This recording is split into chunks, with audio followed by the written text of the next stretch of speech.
안녕하세요. 오늘의 사연입니다. 구독과 좋아요 한 번씩 부탁드릴게요. 바로 사연 시작하겠습니다. 제 이름은 안혜원이고 35살입니다. 동갑내기 남편 오시연과 6살 아들 오태호와 세 식구가 살고 있어요. 우리 부부는 대학 시절에 만났어요. 학과는 달랐지만 댄스 동아리에서 만났어요. 처음 만났을 때 이 사람과 결혼을 해야겠다는 묘한 느낌이 들었던 기억이 있어요. 남편도 저와 같은 생각이었던 건지 만난 지 2주 만에 교제했고 대학을 졸업하고 각각 사회생활을 하고 있을 때 예원아, 평생 행복하게 해줄게. 만약 내가 슬프게 하면 내 모든 걸 다 주고 헤어질게. 이렇게 저는 프러포즈를 받고 결혼을 했어요. 남편은 이 프러포즈가 멋지다고 생각한 것 같아요. 하지만 이 프러포즈를 한 지 몇 년 후 남편은 이 약속을 지키게 돼요. 남편은 출장이 잦았어요. 한 달에 3분의 1은 집을 비울 정도니까요. 저도 아들이 3살 때 직장에 복귀했어요. 바쁜 우리 부부는 시부모님께 많은 도움을 받았어요. 어머님, 항상 태호 돌봐주셔서 고맙습니다. 태호가 있으면 집이 더 활기차고 즐거워.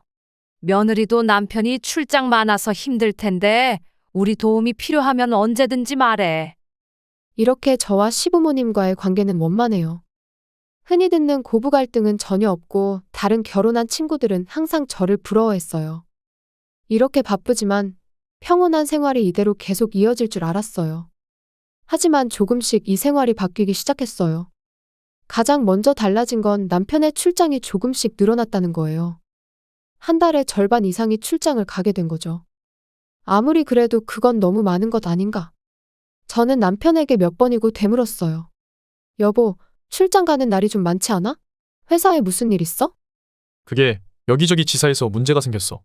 내가 그 문제들 해결하러 돌아다니고 있어. 라고 대답하는데 뭔가 거짓말한다는 생각이 들었어요. 정말? 왜 당신이 그렇게까지 해야 하는 거야? 꼭 가지 않고도 해결할 방법 있지 않아? 아니야? 이런 건 직접 가서 해결해야 하는 거야. 원격으로 할 수 있는 일이 아니야. 라며 얼버무리는 거예요. 뭐, 이렇게 바쁜 것도 잠깐뿐일 거라고 생각했어요. 문제가 계속 생기는 건 아니니까요. 그렇게 생각하며 잠시 이 상황을 지켜보기로 했어요. 그로부터 2개월이 지났어요. 여전히 남편의 출장은 늘어만 갔어요. 어떻게 해야 하나 싶었는데 또 다른 변화가 나타났어요.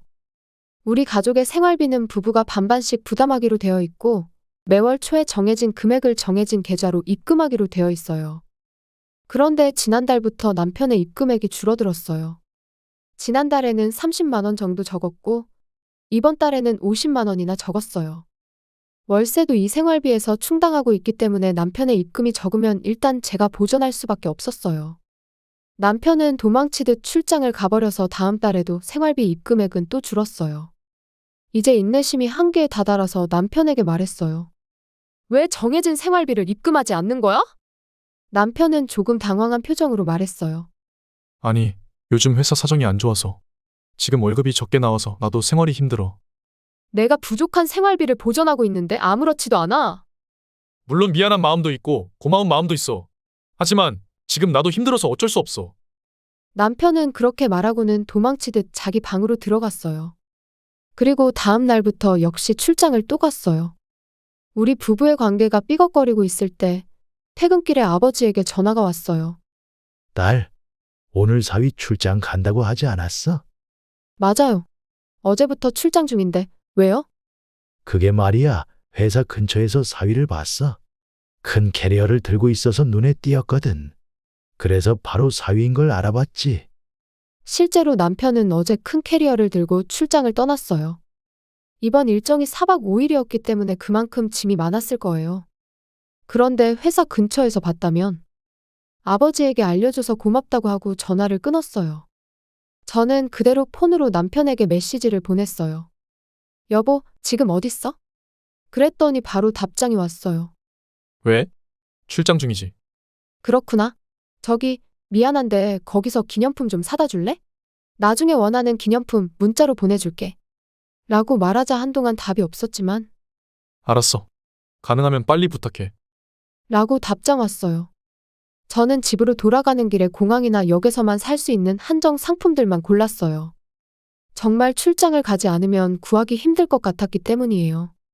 몇 가지를 골라서 남편에게 목록을 보냈어요. 아까까지 회사 근처에 있던 남편은 어떻게 할 생각일까? 출장을 마친 남편이 돌아왔어요. 손에는 제가 보낸 기념품 목록에 없던 물건이 들려 있었어요. 이건 내가 부탁한 것들이 아니잖아.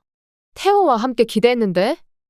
저와 태호는 우울한 표정을 지었고 남편은 일이 바빠 쇼핑할 시간이 없었다며 뭐가 됐든 기념품 사다 주면 되는 거 아니냐고 했어요. 그리고 며칠 뒤, 오늘도 출장이라며 커다란 캐리어를 끌고 남편은 집을 나섰어요. 그런 남편을 기분 좋게 보내줄 수 없어 잘 갔다 와 라는 말밖에 할 수 없었어요. 저를 잘 아는 태호도 아빠에게 다녀오세요 라고 퉁명스럽게 말했고 남편은 쳐다보지도 않고 집을 나섰어요. 남편의 행동이 이상해지기 전에는 둘이서 다정다감하게 남편을 배웅해줬던 것과는 많이 달라진 거죠. 그런데도 남편은 뭐가 그리 즐거운지 가벼운 발걸음으로 나섰어요. 그리고 다음날 생각지도 못한 곳에서 전화가 걸려왔어요. 지방의 종합병원에서 전화가 걸려왔어요. 전화를 건 병원 측은 상당히 다급한 목소리로 남편이 교통사고를 당했고 사경을 헤매는 상태로 후송되었다는 것, 치료는 끝났지만 아직 중환자실에 있다는 것, 어쩌면 이대로 깨어나지 못할지도 모른다는 것을 알려주었어요. 태호는 시부모님께 부탁하기로 하고 저는 혼자서 병원으로 향했어요. 병원이 있는 곳은 유명한 관광지 바로 옆이었어요. 이런 곳에 남편의 회사 지사가 있을 리가 없어요. 저는 역시나였네. 라고 생각하며 병원으로 향했어요. 병원에 도착하자마자 남편이 있는 중환자실로 갔어요. 남편은 붕대로 칭칭 감겨 있었지만 살아있는 것 같았어요. 의사는 남편에게 충격적인 사실을 알려주었어요. 사고의 원인은 남편이 빨간불을 무시하고 교차로를 침범한 게 원인이라고 했어요. 사고가 난 상대 차량과 정면으로 부딪혀 동승자들이 모두 부상을 입었다고 했고요. 참고로 남편의 차 조수석에 타고 있던 여성도 이 병원에 있었는데 의식이 있고 경미한 부상이라 지금은 일반 병동에 있다고 했어요. 저는 나중에 만나보러 가야겠다고 생각했어요. 그리고 남편의 상태는 척추를 심하게 다쳤기 때문에 하반신 마비를 피할 수 없다고 하더라고요. 앞으로 휠체어 생활을 해야만 한다고 했어요. 의사의 설명을 듣고 저는 다시 한번 남편이 있는 중환자실로 향했어요. 그런데 그곳에 낯선 부부로 보이는 사람들이 있었어요. 어딘지 모르게 환한 분위기였어요. 제가 다가가자 그 부부도 저를 알아봤어요. 실례합니다만 오시연 씨 부인이신가요? 한 여성이 말을 걸었어요. 네, 제가 와이프 되는 사람인데요. 실례지만 누구시죠? 저는 이지의 엄마 되는 사람이에요. 이렇게 빨리 이분들을 만나게 될 줄이야. 저는 지난 몇 달간 남편의 수상한 행동에 대해 모든 걸 알고 있어요. 먼저 이지혜라는 사람은 남편과 바람난 여자예요. 나이는 24살이고 작년에 입사한 신입사원이에요. 남편이 부서를 옮기면서 두 사람은 눈이 맞아 바람이 난 것 같아요. 남편은 출장이 많은 부서인 걸 이용해서 우리에게는 출장 간다고 말하고 사실은 상간녀 집에서 머물렀던 거죠. 게다가 최근에 상간녀가 임신한 사실을 알게 되었고 두 사람은 앞으로 어떻게 할 것인지에 대한 이야기를 나눴다고 해요. 여기까지가 흥신소에서 알아본 이야기입니다. 그리고 여기부터는 상간녀의 부모님이 들려준 이야기예요. 딸이 이 사고로 유산을 했어요. 조금만 있으면 남자친구와 결혼할 수 있다고 아이를 낳게 해달라고 했었어요. 딸이 그렇게 원한다는데 부모로서 들어줄 수밖에 없었어요. 맞아요. 남편은 저와 이혼할 마음이 잔뜩 있었던 거죠. 그런데도 바람을 피워 가진 아이를 곧 이혼할 수 있다고 해서 낳게 하는 부모도 문제라는 생각이 들었어요. 상간녀의 아버지는 오히려 저에게 화를 내면서 말했어요. 순진한 애를 꼬셔서 임신까지 시키더니 사고 내서 유산까지 시킨 정신 나간 놈이라고 말이죠. 왜 저에게 화를 내세요? 그 문제는 남편이 정신 차리면 그 사람과 이야기하세요. 그쪽 따님은 남편이 유부남인 걸 알고 만난 거잖아요. 이 상황에서 피해자는 저예요. 생사를 헤매던 남편은 사건 발생 후 3일 만에 겨우 깨어났어요. 깨어난 후 여러 가지 검사를 했지만 하반신 마비 외에는 후유증은 없다고 해요. 골절과 전신 타박상도 시간이 지나면 서서히 회복되니 걱정하지 않아도 될 것 같다고 했어요. 그런데 깨어난 남편은 자신이 지금 어느 병원에 있는지도 모르는 것 같았어요. 불륜 여행 중 사고를 당해 인근 종합병원에 실려갔다는 건 불륜 여행이 들통났다는 뜻이잖아요? 하지만 남편은 그런 사실을 까맣게 잊었는지 이런 말을 했어요. 나 진짜 죽는 줄 알았어. 내가 빨간불 못 봐서 사고 난 거지? 그게 궁금했어? 그것보다 정말 살아있어서 다행이야. 죽었으면 복수할 수 없으니까. 남편은 제 말에 비로소 자신이 처한 상황을 이해하기 시작한 것 같았어요. 잠깐만 여보. 그게 무슨 말이야? 당신 바람 피운 거 다 알고 있어. 당신 여자친구 이번 사고로 유산했대. 둘이 참 맘됐네. 아니, 속으로 다행이라고 생각하려나? 저는 미소를 잃지 않으면서 말했고 남편은 언제부터 알았냐며 역정을 냈어요. 출장이 너무 잦은 것, 생활비를 제대로 입금하지 않은 것들이 수상해서 뒷조사를 좀 했다고 솔직하게 말했어요.